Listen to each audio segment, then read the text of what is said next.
Um, this is Tuesday, and I just figured out how to send an invite.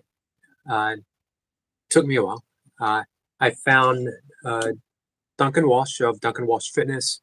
Um, him and I have been talking back and forth on YouTube, and um, he actually suggested I do a podcast, which honestly is probably technically more than I can handle, as it took me 20 minutes to figure out how to press the um, invite a guest, um, and realize that his channel has his Gmail address. So I sent him an invite, Gmail. We'll see if he gets it. In the meantime, you guys, you and I, whoever you and I happens to be right now, we'll chat.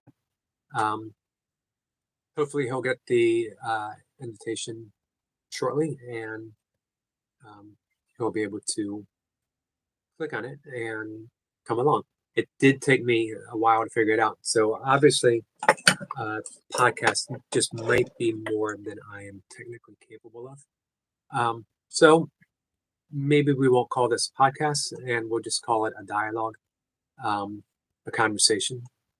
I really like the term dialogue, because dialogue is, as I mentioned before, it's the same as a conversation anyway. But a dialogue for me is everyone providing their insights, everyone providing something meaningful. Sometimes that doesn't always seem to be the case with a conversation. Sometimes conversations can be very one-sided, and it may feel that way right now, as here I am looking at the camera, talking to, hey, Duncan, I think, was that you? I only have half a screen, so I don't see all of the comments that may be coming up. I saw the hey, Eric. There we go. Duncan, I sent you on your Gmail account. I sent you an invitation. So it should, hopefully, it'll be there. Took me a while to figure it out. I honestly thought it was a case of pressing the button and hi, Mocha, and putting in, Duncan Walsh Fitness. I just figured, because we are subscribed, it would be this instantaneous link. I would press the button and poof, there we were. We were going live together and going to have a great conversation.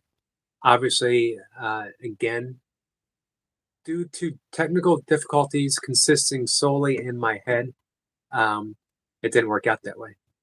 But hopefully the link is on its way, and it will be here shortly, and then we'll proceed with the conversation. In the meantime, if anyone else pops up, if anyone has any questions, I'll take advantage of this opportunity and I'll read my blog. I usually wait just a bit to read from my blog. That way, if anyone pops in, they see that I'm live and they want to see what is this guy going to ramble on about today, they won't get caught like right in the middle of me reading the blog and it making little to no sense. However, I'm really hoping that the link goes through, and so as we wait, I'll read my blog, and then maybe that'll give us something to talk about. Maybe there'll be some questions about the blog, and then maybe Duncan and I can trade some insights back and forth on what I'm just about to read. And the blog post, sometimes that's a hard word for me to get out. Blog doesn't necessarily come out easily. This morning, it was about my morning routine. It's never really about any one thing, even if it seems that way. I'm very fond of my morning routine, and it's a living thing. It goes in all kinds of different directions. I include things that I may feel are going to be beneficial. I take out things that no longer seem to be working. Um, it's always going to be slightly different, or I might rearrange the order. Also, when nothing else seems to be popping in my head at 4 o'clock in the morning to write about 4:30, since I meditate first. Um, Sometimes default writing is, not having anything to write about. There's always something to write about, even if it is just writing about not having anything to write about. Um, and sometimes my morning routine, sometimes a yoga posture, sometimes what I saw outside, sometimes feeling inspired, sometimes not feeling inspired. All that is available to be written about. Um, for today, it was about my morning routine. For me, I call these holy hours. These are holy hours. And that's how the blog starts with these holy hours. I love my morning routine, writing about it often, noting the joy that it brings me, along with the many benefits I believe it offers. It's a growing thing, expansive, maneuvering quietly through these holy hours well before the first light of dawn. My sacrifice is made in going to bed quite early, when most of the world is still active, busy, and yet I don't regret it, being well worth the time I get to spend in silence in the morning. And that's really the important point here for me. It's the things that I do, as healthy and helpful as they are, each of them is performed as a ritual, the performance itself taking precedence over benefits. Everything is done for the sake of the earliest joy, found only through actions performed in the deep silence offered through these holy hours. My routine is quite specific to me, meeting health needs and other concerns that I wish to be mindful of at this stage of my life. But I can easily say, truly so, that everything has spiritual value, equal to my meditation time, and that, indeed, it all flows from the silent point of sitting. Waking early, there's no rush now, and it seems that the morning belongs completely to me, no one else being yet ready to start their day and make the sacrifice of an earlier time in bed. Truthfully, though, I would happily trade an hour or so of sleep for the magic that I have right now. Every sound is hushed, almost tentative in their arrival, with only a few sounds easing through, briefly, so softly, and then instantly return to the silence of their hold. That's the magic. Not the absence of morning noise, nor the peace found through my slower pace, but that everything is held by the seamless hush of these holy hours, eager to return to it, and that for the rest of the day, if I listen, even if only giving the briefest pause, once more hearing the silence in these holy hours, and softly then I return to them as well. And that's the key. That's the trick for me. Um, is waking up early, getting in those hours, getting in that silence, meditating, but everything becomes uh, a meditation of its own by virtue of that time, by virtue of those hours. That, as Rumi says, that um, the hours before dawn holds secrets whispered to you. Do not go back to sleep. He points that out specifically. Do not go back to sleep. Those hours before dawn, whispering, they have secrets. Um, Jane Roberts, those who are my age, maybe a little bit older, might remember that she channeled what she called a spiritual entity who called himself themselves, because it was more than one, Seth, the Seth material. SCHY. Doesn't matter your opinion on channel material. If it's true, if it isn't true, if it's a figment of her imagination, it's an active, um, uh, separate personality somewhere. Doesn't matter at all. Wisdom is wisdom. Truth is truth wherever you find it. Um, and hold it lightly. You don't have to believe in the source. Like I've studied the Course in Miracles quite a bit, which is supposed to be a channeled text um, from Jesus. I found it quite helpful. Um, and it really did a year's worth of practice. And it took me 20 years to finally do a year's worth of practice. It has a 365-day workbook. But I would start it. The soul. That's okay, Duncan.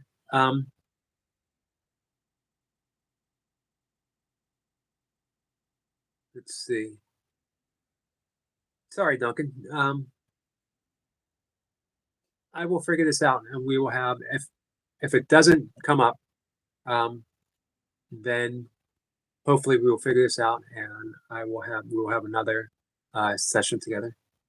No worry about interrupting the flow because I find it's always easy for me to start talking again, um, almost as if I never stop talking. I think there is quite a few people who would verify that that is true.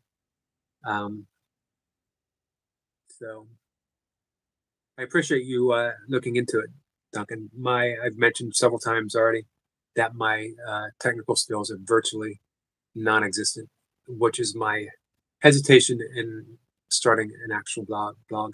For one, I probably wouldn't edit. It would all be mistakes and all, flaws and all, and it would just be a conversation between me and whoever uh, wants to have a conversation back.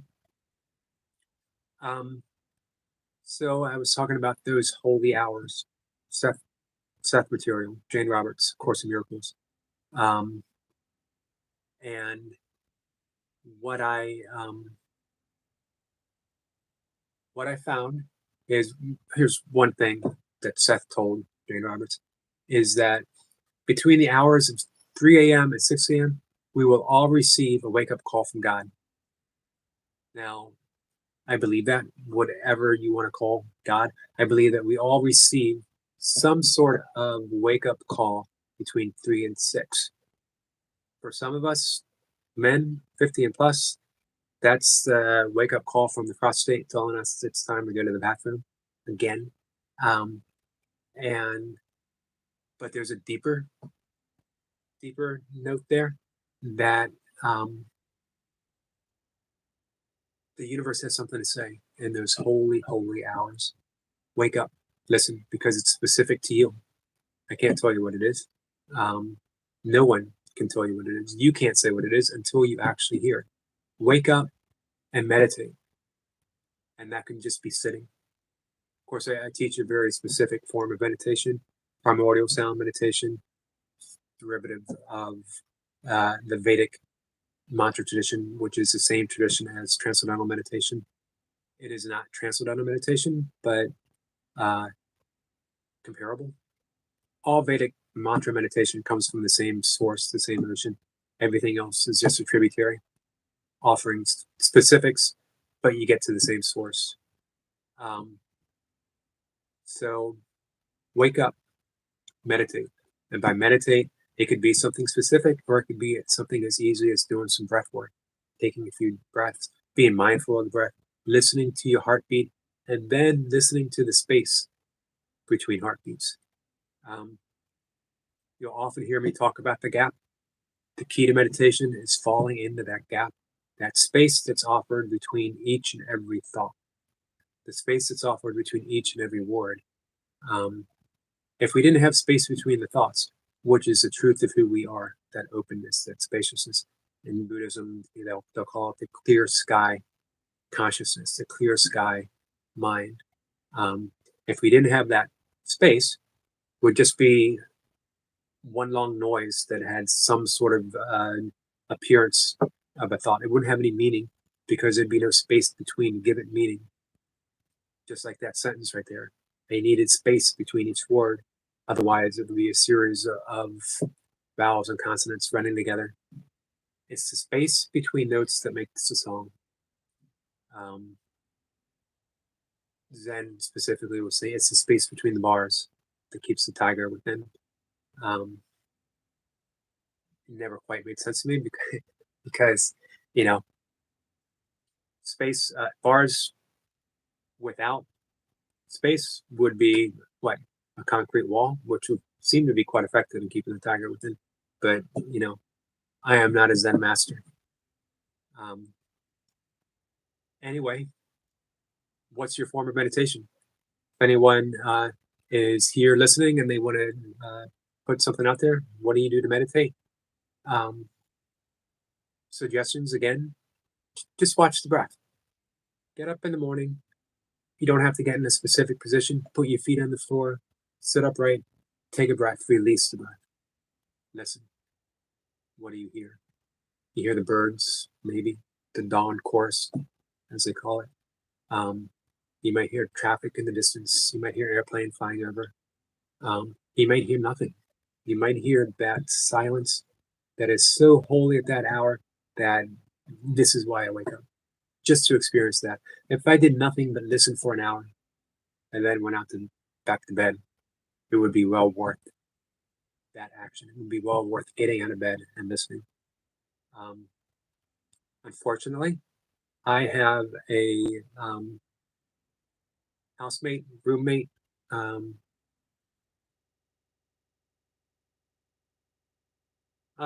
yeah, I mean, that's why they do breath work, Duncan, to relieve the pain, to ease the contractions. Um, and I think there's no reason not to think, not to believe that if you did that as its own practice, um, releasing uh, the hormonal benefits that help you deal with pain in a more peaceful setting would produce the outcome of meditation. And again, the outcome of meditation is simply to listen. Um, I mentioned before, I think it might have been the uh, deep wisdom and comedic genius of Lily Tomlin who said that when we meditate, we listen to God. When we pray, we talk with God. Um, I think she also sort of pointed out the schizophrenic nature of uh, prayer, basically talking to ourselves. And I don't mean that as in that there isn't or is a God, but heck, if you think about it, Jesus said the kingdom of heaven is within. Look within, kingdom of heaven. Um, with that being the case, then every prayer is self-directed because to get through God, at Saint Catherine of Siena, all the way to heaven is heaven, all the way to God is God. Where does that leave off? Absolutely nothing. Um, Pretty amazing to consider that. Right here in Buddhism, this is nirvana. It's not far off. It's not realized. We don't see it, so we don't act upon it. But when we meditate, meditation itself is nirvana, nothing other. Prayer itself is communication with God. It's not to receive something. It's not a petitioning prayer. Um, it's just to remember there's open channels of communication. In Celtic lore, and Mocha and I talked about this just a few days ago. They call it thin places. Those areas found in the natural world. Um, um, Actually, the answer to that, Duncan, is yes to both. Uh, specific, Specifically to both. More and more so now with breath work. It is recommended. It's a very effective means of dealing with stress, dealing with blood pressure. Meditation has been taught Harvard Medical School. Um, if I think about it, I'll post a link to some of the books that were written by a medical professor at the Harvard Medical School. Here's the great thing with breath work. You can do 1 to 5 minutes breath work in the morning and receive the full benefits of a 20-minute meditation session. Now, obviously, teaching meditation and having practiced it for years, as well as breath work, and as well as being a teacher of breath work, I prefer both. 20 minutes to 30 minutes of meditation in the morning, and I do it again later in the afternoon. Provide me not just with great health benefits, but it opens the channels of inspiration. It opens the channels of creativity, and it attunes me to my surroundings. Meaning, if there's anger present, if there's a grievance present, if there's whatever, it doesn't get rid of it, but I see it. I'm aware of it. And when I'm aware of it, I'm not it. I can no longer rightly say, I am angry. I am upset. Um, because being aware means it's given me the space to see that it is occurring within me, but not as me. This is why St. Francis of Assisi would refer to himself in the third person, because he no longer identified solely as the things that were occurring. He would say, Francis is hungry, Francis is angry, Francis is whatever, because it was occurring to that entity of St. Francis. It was occurring to that the ego. I talk often of the ego, but I never want to make it seem like I am doing it in any sense that gives it more importance than it needs or demonizes it in any way. The ego is simply an occurrence, a belief system, a stream of thought that we identify with completely. And as we meditate, as we do breath work, we begin to not hold that identity so seriously. We become lighter, more spacious. We One of the four intentions that we enter in primordial sound meditation at the end of our meditation is lightness of being. We come to have this lightness to us where, yes, we get angry, yes, we're full of stress, yes, whatever. It doesn't last, and we don't fully identify with them, and it's over. It's like a storm cloud. The ridiculousness of the sky relating itself to a storm cloud. Um, can you imagine that? If the sky held that identity, I am the storm, I then stayed that way as long as, as it wanted, as long as it needed, as long as it held that grievance of the storm cloud. Instead, the sky simply holds a storm cloud with the same impartiality as it holds a white puffy cloud, or the same as it holds an airplane or a tree branch or our breath, whatever. It's all held. That's unconditional love, being held in that same impartiality. That's our backdrop. That's who we are. That's what we are. Clear sky nature of Buddhism, unconditional love of however else we want to call it. So, well, this was a long-winded answer to Duncan Walsh's question. We can get the same benefits of 3 to 5 minutes of breath work, 1 minute breath work, as we can in that 20 to 30 minutes meditation, health-wise, and it is time well invested. And we can do it anytime in any place. No special position. I do mine first thing in the morning before I meditate. I have another breath session in the afternoon, usually again before I meditate. Sometimes I'll do something specific before I work out. And I have another one specific for helping me go to sleep, letting go of stress, lowering the heart rate. Mocha sent me a great YouTube link of a doctor who talked about the importance of lowering your heart rate below 60 for a good night's sleep, which 60 sounds for, let's take someone like Duncan, who is a highly trained, lifelong athlete. Getting in at 60 is fairly easy. However, a lot of times when we're busy at night, when we're watching news, when we're moving around a lot, we might inadvertently raise our heart rate above 60, and we just need to spend a few minutes to get it back down. I am lucky. You know what? In my ultra running days, my heart rate was usually in the low 50s when I would wake up. Not bad, but I don't think great. Burpee training, my heart rate now is anywhere from first thing in the morning from 43 to, if I had a hard session the day before, maybe 48. If I reach 50 right now, I know I probably did a little too hard the day before, and it's time to throw in an easier session. As long as the heart rate stays under 50 in the morning, I know I'm good to go for a day's training, no matter how else I might feel. Now, having said that, if my chest is particularly sore, I don't want to do a high pump routine. If my shoulders hurt, I don't want to do something that's stressful on the shoulders. But as far as like going, you know, hard cardiovascular wise, I'm good to go if I wake up and my heart rate is doing pretty well.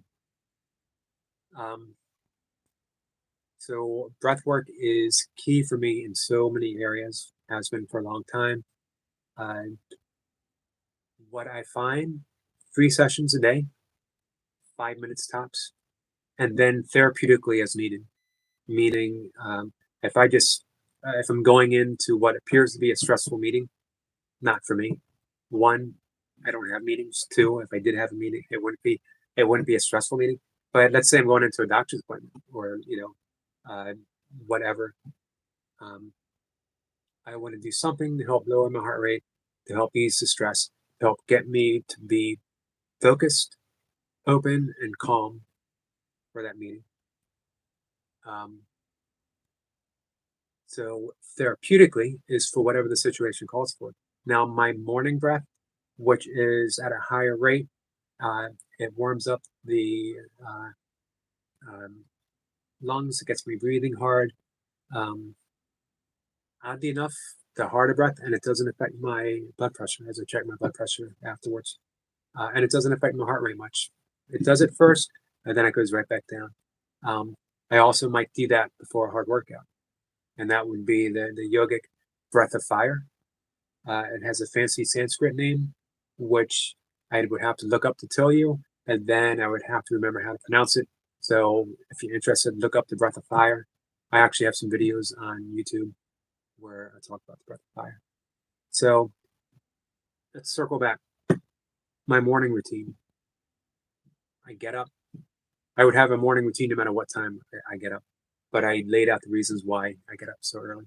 I get up so early to hear the silence, to experience the silence.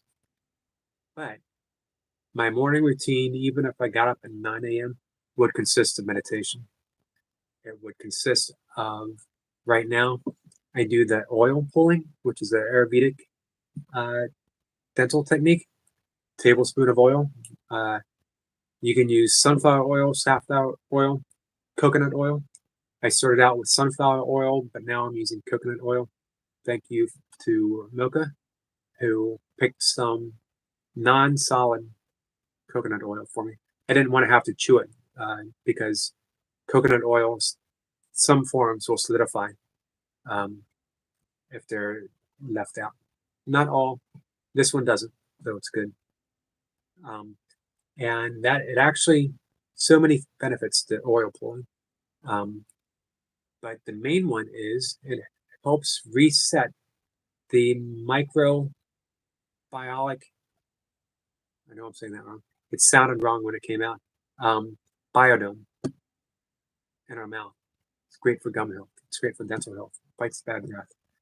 It actually helps improve the immune system. As healthy as the mouth is, as healthy as the body will be. Take care of your teeth. Studies have shown flossing actually reduces heart disease. That we will live longer by, I forget what stretch of years, those who practice flossing their teeth once or twice a day.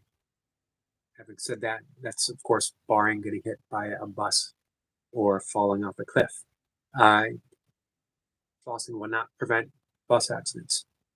And then, of course, I brush my teeth, and then I end it with tongue scraping, which is another Ayurvedic practice, scraping off the bad bacteria. Under the advice of Coach Dan John, if you're not following Dan John on YouTube, please do. For 20 years, for me, he's been a wealth of information. on training and little things that um, would never have occurred to me had I not heard him talk about it. One being, embarrassingly enough, the squatty potty, which is a stool that you use when you're going to the bathroom to put you in that squatting position, which is how most of the world goes to the bathroom. The majority, I think, of people. Maybe not anymore, but that's how originally we were supposed to go to the bathroom.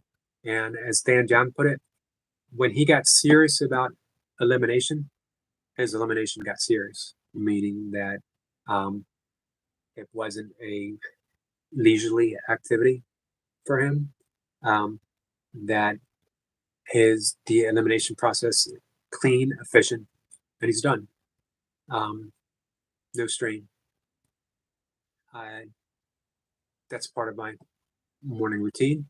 The tongue, his suggestion for me, not for me specifically, but his suggestion was to use mouthwash first, and I use mouthwash in the evening, and then floss, and then brush.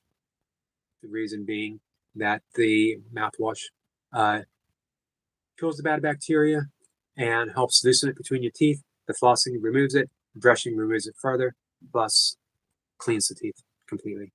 And then I would do the tongue scraping. But I think, thinking about it now, that using the tongue scraper first, scraping off the bad bacteria, and then the oil pulling, because then you're resetting the biodome of the mouth. So you're adding in that the microbiotics, the good bacteria, back into the system, back into the mouth. Um, so I may need to rethink my order. Anyway, morning routine, dental health, meditation, breath work. I do the sun salutation yoga every single morning. Um, I put water in my kettle and I turn it on and I have a time specific yoga routine, however long it takes for that water to boil, which is actually about 11 minutes and some seconds.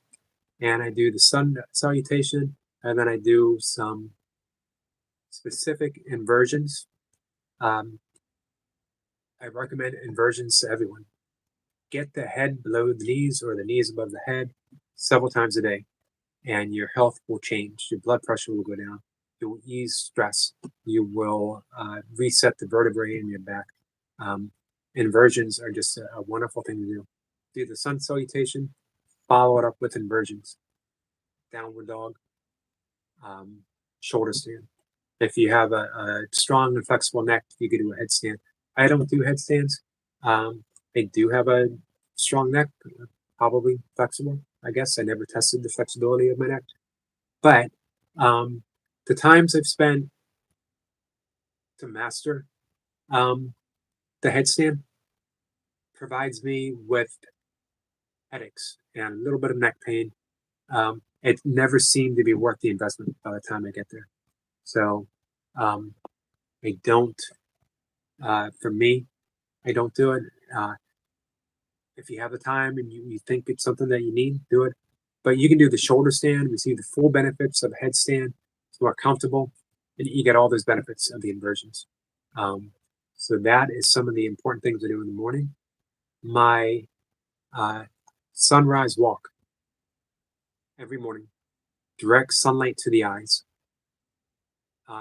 It's a host of health benefits, um, but importantly, you get that direct sunlight to the eyes, and you are setting off a chain events, a hormonal response. You are increasing cortisol um, and um, I can't remember the other two vital um, hormones that are produced with that direct sunlight in the morning. And cortisol has become the enemy. Reduce cortisol, reduce cortisol. It's helpful in small doses first thing in the morning. Our later practices in the morning are going to help us reduce cortisol. But when we get that dose first thing in the morning by direct sunlight, um, it actually helps stimulate the metabolism and again it's going to start a chain of events that leads to the production later in the day of melatonin, which is actually going to take the leftover cortisol and other hormones that were produced early and then change them over to melatonin. And you're going to relax. That melatonin being the sleep hormone, and you're going to get a good night's sleep. Every day, sunlight. I do a minimum 20-minute walk first thing in the morning, first sunlight as early as I can. Half an hour, doesn't have to be long. It's part of my warm up. I mentioned once to Duncan on one of my videos when we talked about warm ups. And I had mentioned that my entire day is spent warming up in some way or the other with the yoga and then the walk and then I do joint mobility. And lately I've been doing the Qigong wall squat, which has my back feeling great. All those are part of my morning routine as well. Perhaps maybe secondary only to meditation, maybe not even being secondary, is writing. I have my set writing time every morning, early, when it's still silent. When, even if I hear traffic in the distance, it's muted by that heaviness of silence, those holy hours that I talked about in my blog. And that's when the importance of what Rumi says, the dawn holding secrets, the importance of what Seth says, that God is going to whisper to you, that wake up call. That's when things happen. That's when, for me, the most creative part of the day, because nothing has been dampened yet. My, enthusiasm, my creativity, my inspiration is fresh, and it's still instantly being received by the universe itself. So writing for me is about being there in the morning. I've mentioned several times Somerset Maugham being interviewed by a group of writing students, and he was asked, is it more important to write when you're inspired or on schedule? And I think I mangled his reply before, so I'm going to try to get it right this time. His reply is that it's always more important to write on schedule. But fortunately, inspiration shows up every morning at 9 a.m. That's the importance of setting that time. It could be 9 a.m. For me, it's 4:30 or so. I know that when I sit, I've done the rituals, I've performed everything specifically to get me to my desk, in front of the keyboards, listening to whatever's going to come to me. I don't have writer's block because there's always something to write about. It doesn't have to be great. It doesn't have to contain any great meaning. It doesn't have to be anything of any importance to anyone but me, that I've done specifically what I feel I am meant to do. I am up.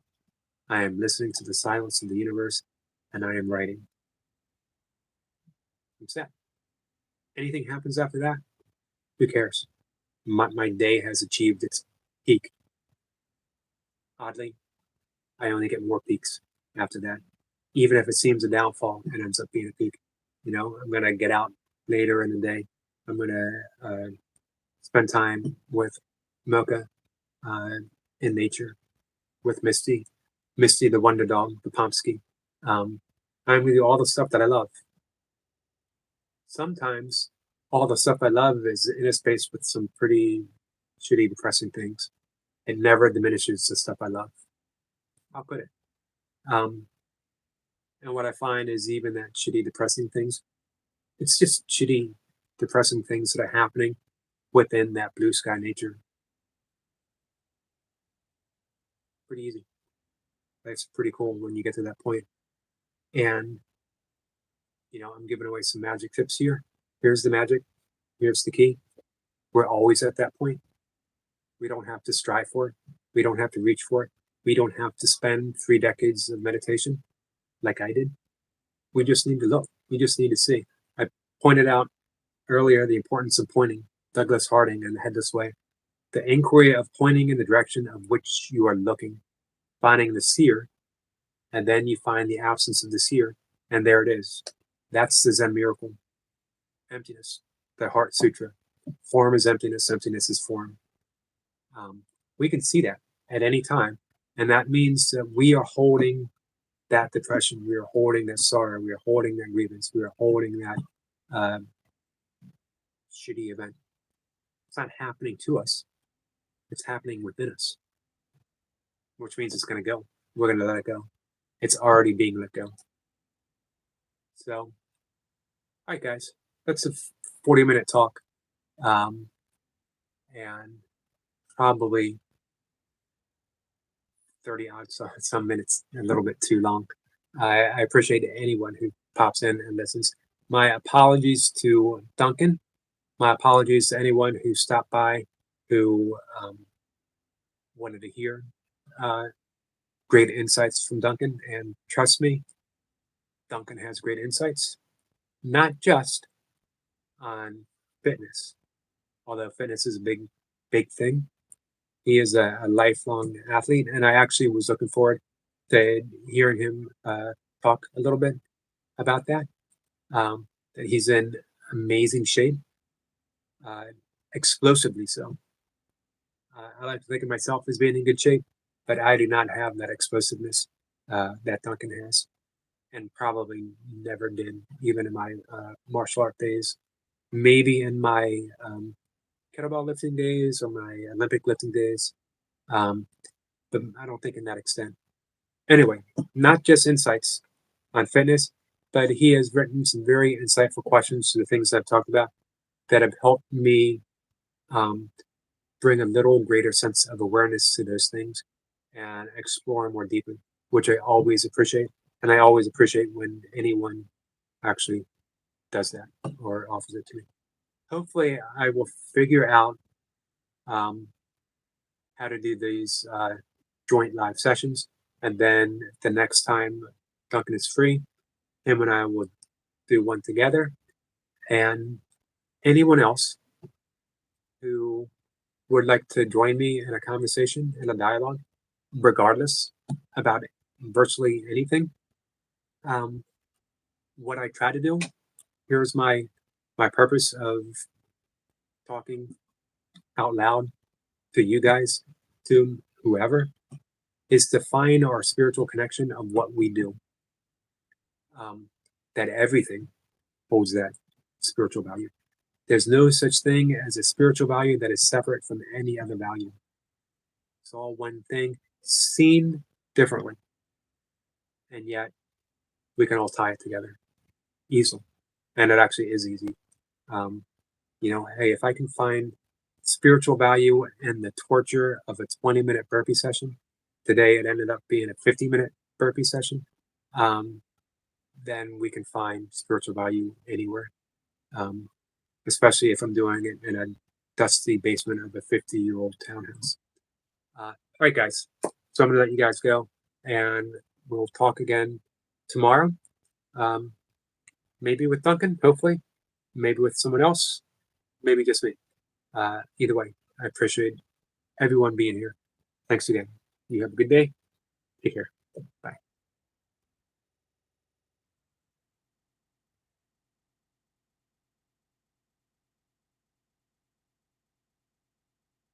There it is.